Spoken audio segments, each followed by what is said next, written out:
साल बाद 40 साल बाद उस नौकरी से 10,000 रुपये कमा रहा था मिसाल के तौर पे, और मेरे पास 10 करोड़ रुपए के एसेट्स आ जाए तो किसी अंधे को भी ढूंढने की जरूरत नहीं है। अगर किसी को आज भी मुतलका इदारे को कोई प्रॉब्लम है तो मैं चकवा ले चलता हूँ और बता देता हूँ ये इतने की चीज़ है, और उसकी अगर कम कीमत लगाएंगे तो उससे ज़्यादा पैसे मैं खुद दे के खरीद लूंगा आप लोगों का। और बताएं क्या करूँ मैं। आपने खान साहब को पहले मशवरा दिया था कि आपको कुछ लोग बंद गली की तरफ लेके जा रहे हैं और वो बात आज साबित हो रही है, तो कोई नया मशवरा है खान साहब के लिए? देखिए जी, जो मैंने खान साहब को मशवरा दिया और जिस वक्त मैं पार्टी से निकाला गया 8 महीने पहले, उस वक्त पार्टी आसमान से बातें कर रही थी। इमरान खान साहब आसमान तक टॉल थे और मजबूत थे, ताकतवर थे, और मैं हवा के दूसरी तरफ जाके खड़ा हुआ। तो मैंने तो असूल की सियासत उस वक्त भी की, कुर्बानी दी, बातें भी सुनी लोगों से, और मेरी खबरें बनाने वाले आज खबरें बने हुए। तो मैं तो मुश्किल वक्त में नहीं निकला, मैं तो इमरान खान साहब की ज़िंदगी बचा रहा था कि उनके ऊपर गोलियां ना चले। मैं अरशद शरीफ जैसे लोगों को बचा रहा था। मैं पाकिस्तान में ये जो धरने की सियासत हो रही थी, जलाने की, घिराव की सियासत हो रही थी, अपने अमलात को, आर्मी के दफातर को जलाने की सियासत हो रही थी, उसको रोक रहा था। और जो मैंने कहा वो सब कुछ 8 महीने में हो गया, तो ये अल्लाह की मेहरबानी है। आज वही लोग कह रहे तुम ठीक थे। उस टाइम पे कोई बेवकूफ़ी आदमी होगा जब खान साहब भी पॉपुलर थे, पार्टी भी पॉपुलर थी, मैं भी उनका राइट हैंड मैन था, 4 की कमेटी का हिस्सा था, उनका करीबी साथी था, और मैं प्यार करता था। उस प्यार के लिए मैंने कुर्बानी दी। अगर मेरी सियासत साइड में हो जाती है और वो बच जाते हैं तो वो बच जाते, पाकिस्तान का नुकसान हुआ इन सब चीज़ों। खान साहब की सियासत बचाने के लिए कुछ मशवरा दें। 3 छोटे नुक्ते इस केस में। पहला नुक्ता ये है कि शहजाद अकबर ने क्लेम किया और इमरान खान ने भी क्लेम किया कि जो नेशनल क्राइम एजेंसी का 190 मिलियन पाउंड का स्टैंडर्ड था, इस पर शहजाद अकबर ने काबीना को प्लीट किया था। एक दूसरा ये कि हमारे पास जो शवाहिद है वो ये बता रहे कि लंदन से ये जो पैसे हैं ये शहजाद अकबर के कंपनी के अकाउंट में मुंतकिल हुए।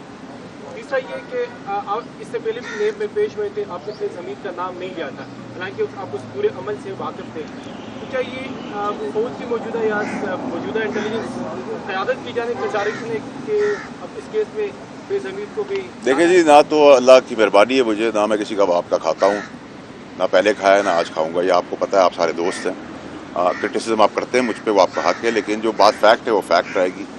मुझे किसी ने ना कहा है, ना कोई कह सकता है, ना मैं किसी के कहने पे कह सकता हूँ। मैं पॉन नहीं हूँ बाकियों की तरह। अल्लाह का, लोगों को अल्लाह की रहमत है, मुझ पर पता है मेरा फाइनेंशियल बैकग्राउंड क्या है और मैंने सियासी तौर पे किससे क्या लेना है। तो मैं तो हक की सियासत करता था, आज भी कर रहा हूँ। दूसरी बात जो आपने की, शहजाद अकबर की बात बकवास है, कोई ब्रीफ हमें नहीं किया गया। एक सील्ड एनवलप दिखा के ठका ठक रैप अप करने की कोशिश की गई, और जब मैंने कहा कि आपका केस इस पर बनेगा और ऑब्जेक्ट किया इसके ऊपर, तो इतनी जल्दी किस चीज़ की थी। और कोई कारोबारी, मैं इस पर कारोबारी को मुझे इल्ज़ाम नहीं ठहराता, क्योंकि कारोबारी तो अगर उसके 100 रुपये फंस गए, 10 रुपये किसी को दे के अपने 90 रुपये रिकवर कर लेता है। तो ये पाकिस्तान में तरीका ऐसे चलता है। मैं भी ऐसे काम करता रहा हूँ कि जी अगर मेरे पैसे फंस गए, मुझे मेरे पैसे मिल जाए और कोई कुछ ले ले तोहफे के तौर पर, तो प्रॉब्लम नहीं है। कि ये बेनिफिट का केस है।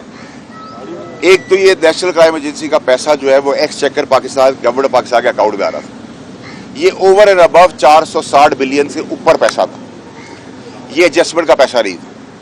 इतना बड़ा अरबों रुपए का बेनिफिट देने का मकसद ये कि आपने कोई बेनिफिट की तैयारी पहले से की हुई थी।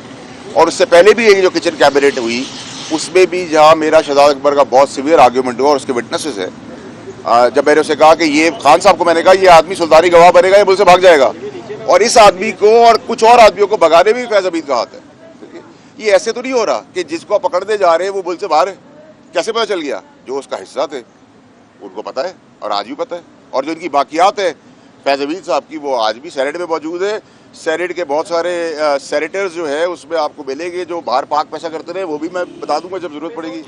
अच्छा सर, ये बताइएगा कि मुझे इसका नहीं पाबंदी पता। के हवाले से बात हमें हो रही पैसे है। आने जाने से रिलेटेड कोई चीज़ नहीं बताई गई। अगर आपको सील लिफाफा दिखाया गया तो आपने कैसे क्लेम किया कि इस पे नेब का केस बनेगा? आपको तो कुछ बताया? जब हमें ज़बानी बताया गया तो हमने कहा ऐसा कभी होता है कि आप बंद लिफाफे के अंदर हमसे फैसला करा ले, अगर हमसे फैसला ही कराना था खुद ही कर लेते।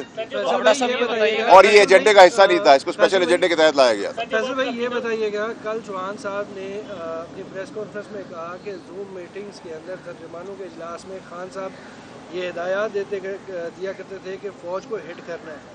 क्या जब आप पीटीआई में शामिल थे उस वक्त भी यही सूरत हाल थी? क्योंकि ये नैरेटिव 2-3 साल से इस्टेब्लिश किया जा रहा था फ़ौज के खिलाफ। देखिए जी, अक्लमंद आदमी और ठहराव वाला आदमी वो होता है जो बिफोर टाइम बता दे बातें। इस टाइम पे ये बातें करने का क्या फ़ायदा है? अगर आप इतने मुखलिस थे तो उस टाइम पे ऑब्जेक्ट करते और उस टाइम पे बाजार में आके बोलते, जैसे मैंने बोला था। अब आप कहानियाँ कर दे सारी तो उसका हर कहानी का सर पैर तो नहीं होता। बाबड़ा साहब ये बताइएगा कि तहरीक इंसाफ से जो सीनियर क़यादत है वो उन्हें छोड़ के जा रही है।